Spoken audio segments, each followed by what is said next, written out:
E até entrando nessa questão aí, ô Léo Campo, muita gente perguntou aí sobre a questão da comissão técnica, né? Do técnico Tite, comandou o treinamento hoje normalmente na Toca, vai comandar amanhã e é o técnico no sábado diante da equipe do Pouso Alegre.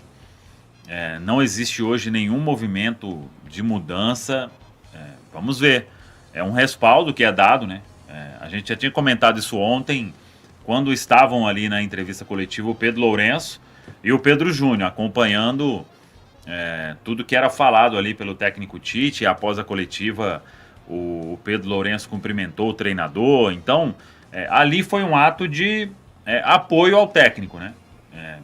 Na hora chamou atenção e a gente registrou isso. Então, vamos ver. Ele segue aí no comando, tendência de ir para a final, né? E aí daqui, depois, né, de sábado, uma semana depois, vem a decisão do Campeonato Mineiro, ou contra o Atlético Mineiro ou contra o América, dependendo aí se o Cruzeiro confirmar essa vaga mesmo. Se não confirmar, aí é caos total, né? Você vence o primeiro jogo fora de casa, não é possível também que vai ficar pelo caminho, né? O que me incomodou ontem, né? E o que, aí, dando opinião, né? O respaldo em termos de Campeonato Mineiro é assim, é uma decisão que a diretoria assume, como o Pedro disse, né? Toda a responsabilidade do que vem acontecendo até o momento, né? Quando o foco é um Campeonato Mineiro, que beleza, ganhou o Campeonato Mineiro, se o jogo for no sábado, 00:01 já não tem mais ninguém, tá todo mundo pensando no Flamengo. Uhum. Se for no domingo, 00:01, primeiro minuto de segunda-feira, todo mundo pensando no Flamengo. É uma campanha que, como eu disse ontem e hoje mais cedo, não pode ser normalizada. É a segunda pior da história do Cruzeiro em pontos corridos. 2 pontos em 12. Se não vencer o Flamengo, ou teremos 3 em 15 ou 2 em 15. É um aproveitamento ridículo do Cruzeiro. E não pode ser tratado com essa normalidade que tudo vem sendo tratado.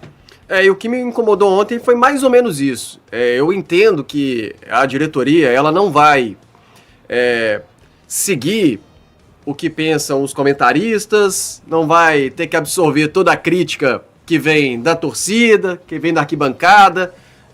O trabalho não pode ser pautado muito nesse sentido. Mas, por exemplo, o Bruno Spindel, tudo bem. Ele vira e mexe, aparece ali em coletiva. Mas se você pegar Pedro Júnior e Pedro Lourenço aparecerem na coletiva, eles estão passando um recado. E aí me faz pensar, poxa, a gente está exagerando então? É para ter mais paciência, assim? É óbvio, igual o Pedrinho, ele passou lá na zona mista uma hora, falou ali meio informalmente, né? Uma faca no peito e tal, da chateação pelo resultado. É óbvio que ele tá muito chateado, eu acho que ninguém duvida o quanto o Pedrinho é cruzeirense e o quanto ele tem um desejo de fazer esse time campeão. Mas a gente não ouve nada, sabe? E pega esse recado na coletiva, não sei, parece que a gente tá exagerando então, de tá pensando, vamos ter tempo, assim, acho que a gente tá vendo essa evolução aí do time, assim, se é que tem essa evolução. A sensação que me passa é que internamente eles têm uma visão do que está acontecendo muito diferente do que o torcedor tem aqui fora. É o que o Samuel falou. Se você ganha o campeonato estadual, vamos colocar que esse jogo é no sábado. Pode ser Cruzeiro e Atlético, que é a final mais pesada para o Campeonato Mineiro.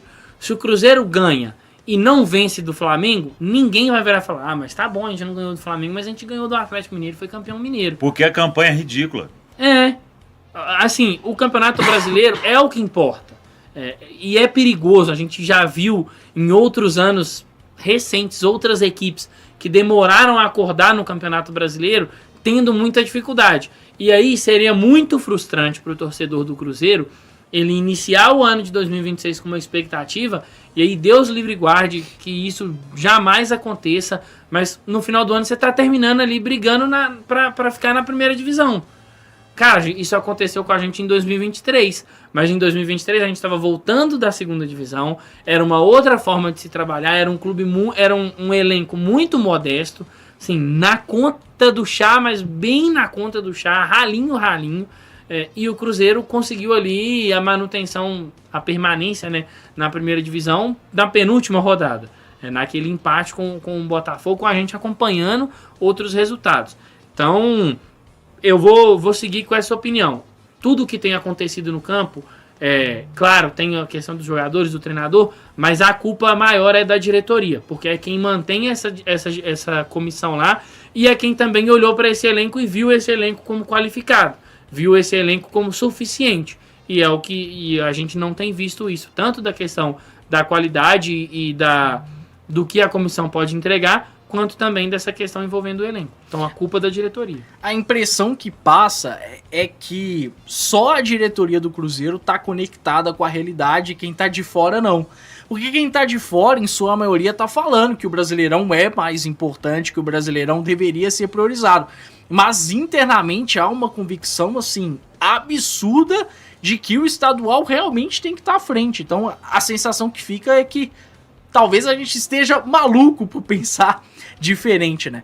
Mas fato é que mesmo... Dizem que eu sou maluco por ser Cruzeiro. Ah, meu Deus do céu. Mas enfim, a questão é que mesmo olhando o estadual com importância, e eu acho que a diretoria do Cruzeiro já passou do ponto nessa questão de importância, tem outros adversários dentro do Brasileirão que estão conseguindo fazer bem dentro da competição e que não largaram o estadual. Vamos pegar o São Paulo, por exemplo. O Cruzeiro já está a 8 pontos de distância do São Paulo. São Paulo, em um dado momento do Paulistão, chegou a brigar para não cair. Chegou a se falar de um São Paulo rebaixado, teve até impeachment de presidente e tal. Nisso, o São Paulo começa a jogar bastante com o time titular, se classifica e chegou ao ponto de, contra o Curitiba, até preservar jogadores, porque vê o Paulistão com importância. Mas tá bem no Brasileirão, gente. Tá ali com 10 pontos. O Palmeiras não teve essa questão de crise no início do ano, mas foi um Palmeiras que levou bem a sério também o Campeonato Paulista, jogou com o time titular até mais do que eu imaginava. E já tá a 8 pontos de distância do Cruzeiro. Então, assim, o que o Cruzeiro tem de diferente, tem de menos do que essas equipes para não conseguir conciliar bem as duas competições? E aí, quando eu falo conciliar, tô falando de resultados, focando nisso, sabe? O Cruzeiro tinha a responsabilidade de um Brasileirão estar entregando mais resultados. E essa distância de pontuação, principalmente para os 2 primeiros colocados, me assusta demais, gente. 8 pontos é coisa dentro do Campeonato Brasileiro. A gente está falando de praticamente 3 rodadas. E de um Cruzeiro que em breve vai enfrentar o Flamengo. E que, infelizmente, não deve conseguir vencer. É improvável para qualquer adversário vencer o Flamengo no Maracanã. Tomara que o Cruzeiro consiga fazer o improvável. Mas a tendência é que, depois da final do Mineiro, é que a gente esteja falando de um Cruzeiro aí com 3 pontos em 15 no máximo. Bom, e nesse momento o Cruzeiro não está mais na lanterna, viu? E eu acho que o homem vai até para a seleção. O Neymar fez o segundo lá, ó.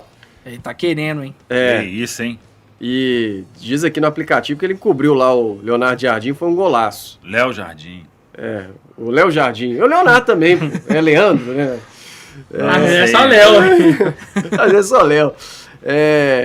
E 2-1 então pro Santos, jogo já com 18 minutos do segundo tempo. Fala aí, galera, gostou desse vídeo? Então compartilhe, comente, curta também e espalhe pra geral. Tem muito conteúdo para você acompanhar aqui, todos os cortes e, claro, a nossa programação na Samuca TV. Tamo junto, vamos que vamos!